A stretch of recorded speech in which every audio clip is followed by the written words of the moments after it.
Thank you sir.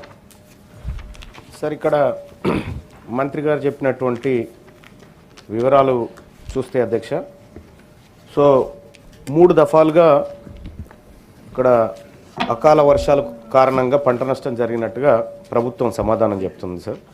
Sir దీంట్లో ఈ పంట నష్టం వివరాలకు సంబంధించినటువంటి అంశం చూస్తే సార్, ప్రభుత్వం మంజూరు చేసింది అనేటువంటి ఒక పాయింట్ని ఇందులో పెట్టింది సార్. ఒక దఫలో 122 కోట్ల 33 లక్షల 16,000, మరో దఫలో 109 కోట్ల 28 లక్షల 61,000 రూపాయలు ప్రభుత్వం మంజూరు చేసిందని చెప్పింది సార్. సో ఈ అకాల వర్షాలు కురిసి దాదాపు 4-5 నెలలుగా వస్తూ ఉంది సార్. కొన్ని ఇంకొకసారి 3 నెలలుగా వస్తూ ఉంది సార్. నష్టం పరిహారం అనేటువంటి అంశానికి ఒక అర్థం ఉండాలి సార్. నష్టం జరిగిందంటే వెంటనే తక్షణమే ఆదుకోవడానికి ప్రభుత్వం చేసేటువంటి తక్షణ చర్యల్లో ఒక భాగం సార్. సో ఈ మంజూరు అంటే నిజంగా మంజూరైనటువంటి డబ్బు నష్టపోయినటువంటి రైతుల ఖాతాల్లో ఉన్నాయా, ఇప్పుడు పడ్డాయా, ఏ రోజు వేశారు, మంజూరుకి లేకపోతే ఖాతాల్లో జమ చేసింది అనుకున్నటువంటి తేడా ఏందో ఒకసారి మంత్రి గారు తెలియజేస్తే బాగుంటుంది సార్. ఇక రెండో అంశం ఏంటంటే సార్, ఆగస్టు 11వ తేదీ నుంచి సెప్టెంబర్ మొదటి వారంలో సంబంధించిన భారీ వర్షాలకు సంబంధించిన జిల్లా వారి పంట నష్ట వివరాలని చెప్పి ప్రభుత్వం చెప్పింది సార్. జనగామ జిల్లాలో 24 ఎకరాలు పంట నష్టం జరిగింది. కరీంనగర్ జిల్లాలో 1 ఎకరం పంట నష్టం జరిగింది సార్, ప్రభుత్వం చెప్పినటువంటి మాట. అలాగే నల్గొండ జిల్లాలో 10 ఎకరాలు నష్టపోయింది. రంగారెడ్డి జిల్లాలో 14 ఎకరాలు నష్టపోయింది సార్. అలాగే అక్టోబర్ 28-31 మధ్య జోగులాంబ గద్వాల జిల్లాలో 12 ఎకరాల పంట నష్టం జరిగిందని ప్రభుత్వం చెప్తా ఉంది సార్. మేడ్చల్ మల్కాజ్గిరి జిల్లాలో 7.75 ఎకరాలు నష్టం జరిగినట్టుగా చెప్తా ఉంది సార్. సార్ ఈ 1 ఎకరం కరీంనగర్ జిల్లాలో ఆ రైతు నష్టపోయిన 1 ఎకరం పేరేంది, ఆ రైతు పేరేంది, అసలు ఎట్లా తయారు చేసిరు ఈ నివేదిక? మనం అందరం చూసినాం, వర్షాలు పడి రైతాంగం అంతా అతలాకుతలం అయిపోయింది.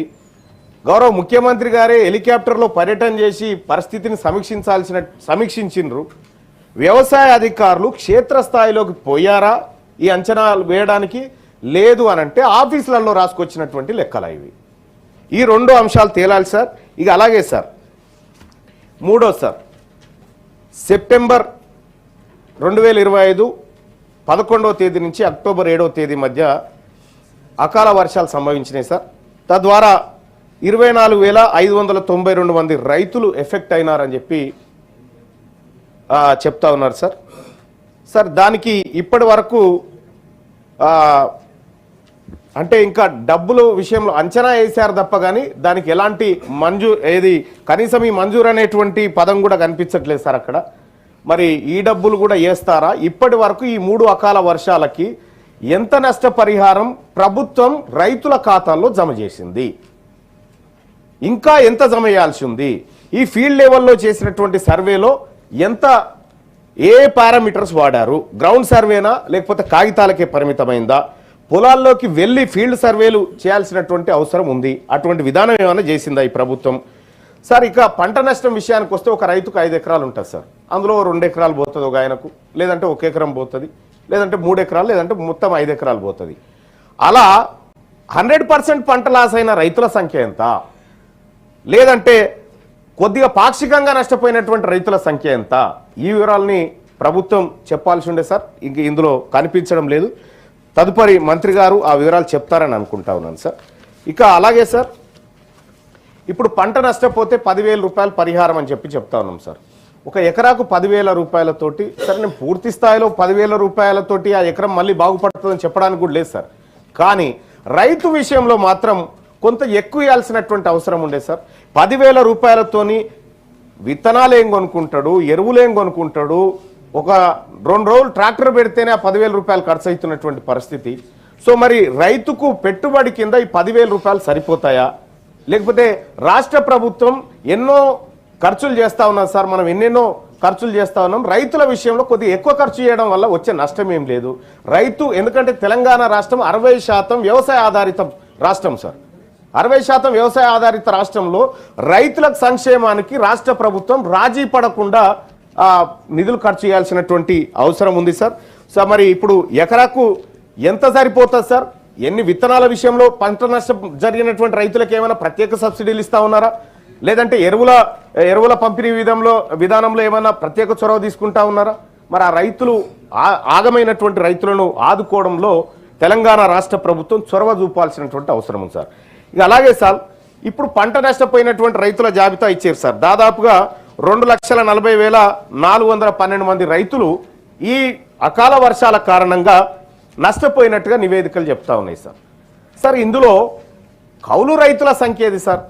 కౌలు పట్టుకొని ఒకరి దగ్గర వ్యవసాయం చేసేటువంటి రైతు ఆయనకున్న 1 ఎకరం తీసుకుంటాడు, లేదంటే పక్కోలతో 3-4 ఎకరాలు తీసుకొని వ్యవసాయం చేసుకుంటాడు సార్. మరి ఇది నష్టపోతే సార్ కౌలు రైతుల లెక్క ఇందులో ఉందా? కౌలు రైతులకు నష్టపరిహారం చేరాలంటే ఎట్లా? మరి అసలు రైతుకు పోయి పట్టదారికి పోయి కౌలు రైతుకు దక్కకపోతే మళ్ళీ కౌలు రైతు పరిస్థితి ఏంది? కాబట్టి కౌలు రైతు విషయంలో కూడా ఈ రాష్ట్ర ప్రభుత్వం స్పష్టతనివ్వాలి సార్. వ్యవసాయ శాఖ మంత్రి గారు, గౌరవ మంత్రి గారు ఈ విషయంలో నాకు ప్రత్యేక సమాధానం చెప్తుందని అనుకుంటున్నాను సార్. ఇక సార్ మళ్ళీ నష్టపోయినటువంటి పంట విషయంలో ప్రభుత్వం ఇంకా ఇది క్వశ్చన్ అవర్ ఇది సార్. అదే సార్ ఇన్ని క్వశ్చన్లు సప్లిమెంటరీ వేస్తే ఎట్లా? ఇంకో ఆయన ఉన్నాడు సార్. ఇది రైతుల విషయం సార్, దయచేసి మీకు తెలియదు కాదు సార్, ఇది రైతులకు సంబంధించినటువంటి క్వశ్చన్ అవరే సార్. కాకపోతే ఏమంటున్నాను సార్, ఇందులో ప్రభుత్వం అడిగిన దాంట్లో సమాధానాలు లేనప్పుడు మరి నేను ఎవరిని అడగాలి సార్? తమరినే కాదు సార్. ప్లీజ్ సార్ కంప్లీట్ చేస్తా ఉన్నాను సార్. సార్ ఇంకా